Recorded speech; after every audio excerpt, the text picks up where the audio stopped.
Hello everybody, welcome back to my channel Trading Secrets. This channel is for entertainment purposes only. For those of you who do not know, my name is Ali. I have over 20 years experience teaching accounting, economics, business and law. Through this channel I'll be providing some stock analysis and a quick update on the $1 Million Challenge. So if anybody's not aware of this is a journey of an investment of $1,000 to a return of $1 million over a period of 3 years using a strategy called compound return investing. So the objective is try to get 201 trades, each with an average return of 3.5%. It's not 201 consecutive trades, we do take into account losses. So for further details about how to join us for less than $9 a month, information is available in the description below. In today's video I'm going to be sharing with you some news with regard to a Congress meeting on MMTLP and also looking at an update from the SEC with regards to naked short selling. And we're also going to be doing an update on ticker symbol NWBO, which we have been following recently. So before we get started, let's have a look at what's happening in the markets. So close of play on Friday, we can see a headline here from CNBC. The S&P 500 rises on Friday, but Wall Street heads towards a losing week. So overall, the week was a significant red week, but close of play on the Friday, it was a little bit of a stronger finish. So we can see here a significant amount of stocks did finish in the green, except for Tesla, which was down 3.5%. So if we have a look at the overall performance of the largest stocks here, we can see almost all of them are down quite significantly, and in particular Nvidia and Amazon. So hopefully this next week upcoming will be much better. So let's start by getting some updates from the SEC with regard to naked short selling and also providing deficient blue sheet data. So the first post here states they have announced settled charges against Goldman Sachs for failing to provide complete and accurate securities trading information known as blue sheet data to the SEC.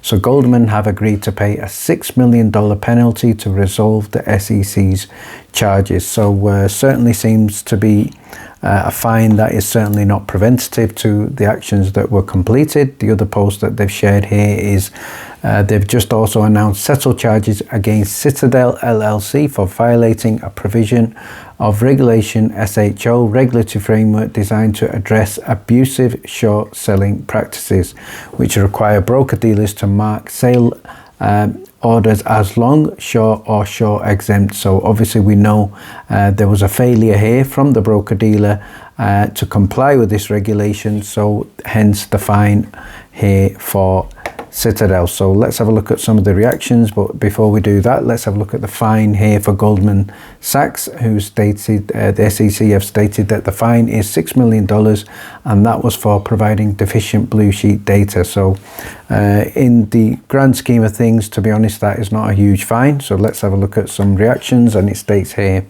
in one of the reactions, Citadel has just been fined 0.04% of their 2022 profits for violating short sale regulations for 5 years. So certainly a case of the punishment not fitting the crime.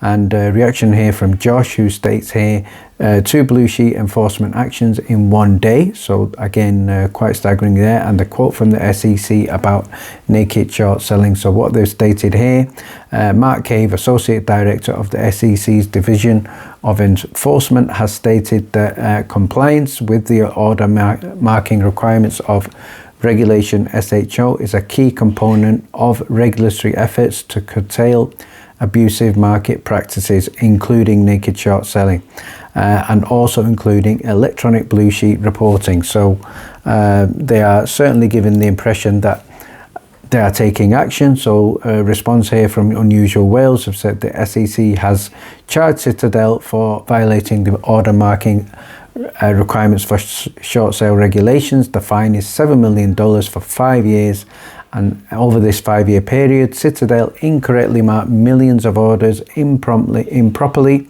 long versus short, leading to inaccurate data to regulators. So I think the question here is, over the 5 years, how much did they profit from this mistake or these continuous mistakes? So again, I think the fine is negligible. So David Lauer has stated here the Goldman action is serious. Almost half of their blue sheets responses were flawed, 163 million trades.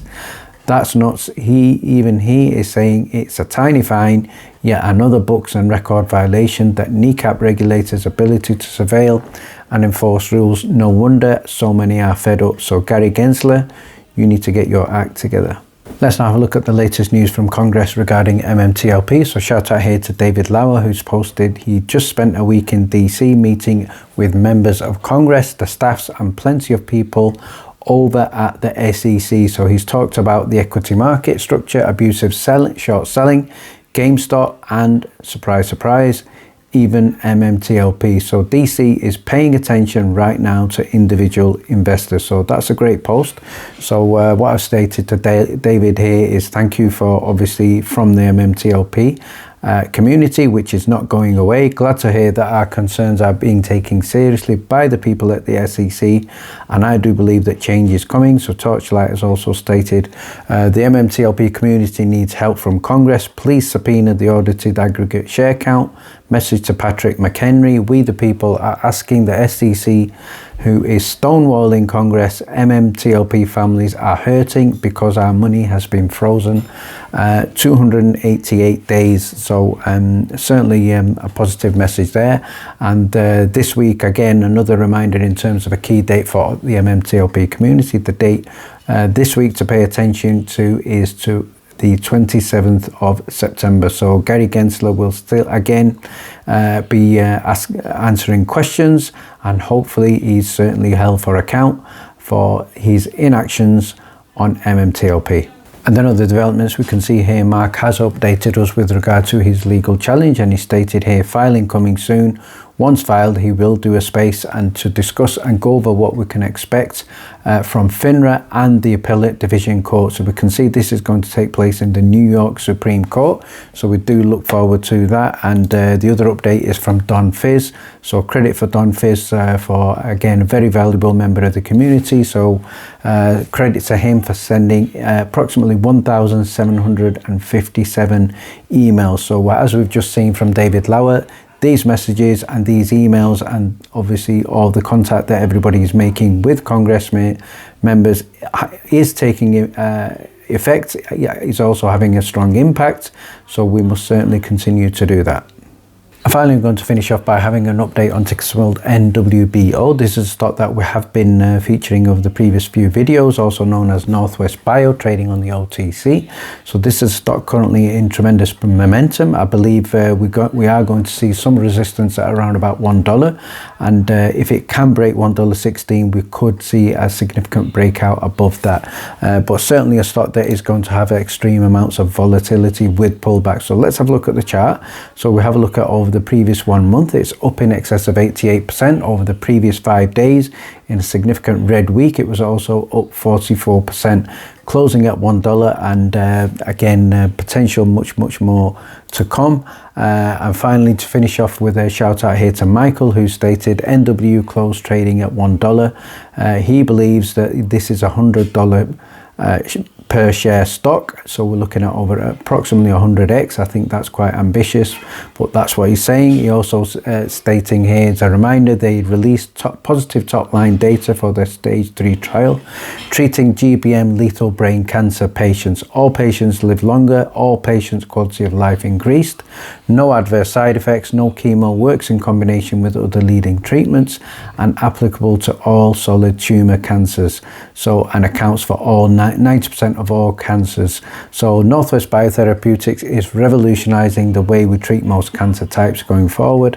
So obviously great potential for the future, but again, a lot of this will depend on the stage 3 in terms of the FDA trial. If that comes good, then certainly I do agree with some of these points. But NWBO, another stock that we will continue to watch.